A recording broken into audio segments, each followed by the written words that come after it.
Bonjour chers auditeurs de l'ODJ Média, notre chroniqueur de l'ODJ, Ahmed Nagy, partage son avis et sa réflexion, dans un article qu'il a intitulé « Iran-Israël, le cercle vicieux », qu'on écoutera ensemble dans ce podcast. Notre journaliste ouvre sa réflexion de la manière suivante.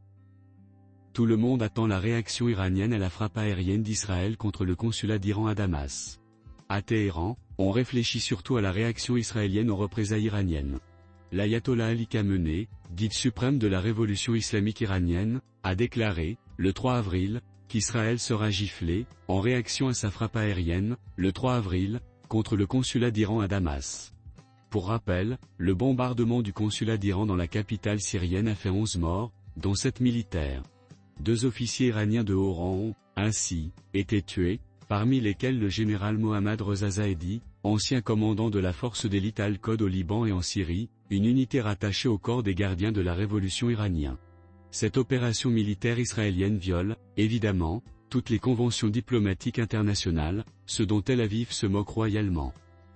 Israël a déjà prouvé qu'elle ne prend même pas en considération le droit international, en ignorant autant les ordonnances de la Cour internationale de justice que les résolutions du Conseil de sécurité de l'ONU. La cible de la frappe aérienne israélienne est, cette fois-ci, d'un tout autre calibre que le Hamas palestinien, ou même le Hezbollah libanais. Notre chroniqueur enrichit son discours ainsi. Le buffle et l'essaim de guêpes s'attaquer à l'Iran, comme vient de le faire Israël, démontre encore une fois, que l'objectif du Premier ministre israélien, Benjamin Netanyahou, est bel et bien de déclencher un conflit régional, dans lequel les États-Unis vont se trouver dans l'obligation d'intervenir pour éviter à leurs protégés israéliens de se faire subjuguer. Dans ce bras de fer entre Israël et l'axe de la résistance, composé des mouvements de résistance palestiniens, du Hezbollah libanais, des outils du Yémen, des milices chiites irakiennes, de la Syrie et menées par l'Iran, Netanyahou semble se comporter comme un fou furieux pyromane, mais ne l'est pas du tout.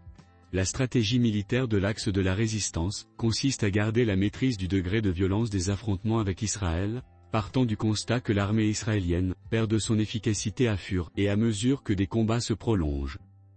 Ne pas réagir aux agressions israéliennes serait, pour les membres de l'axe de la résistance, synonyme de défaite.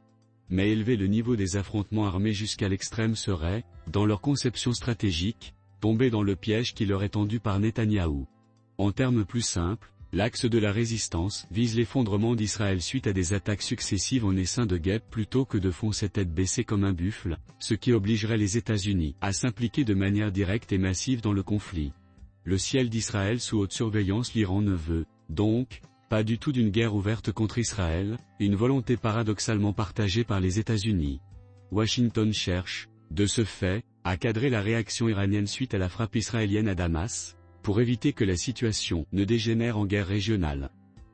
L'armée de l'air américaine a déjà déployé ses moyens de guerre électronique pour brouiller le signal GPS en dessus d'Israël, afin d'empêcher des frappes de drones iraniens, tel le fameux Shahed 136, qui a fait ses preuves en Ukraine.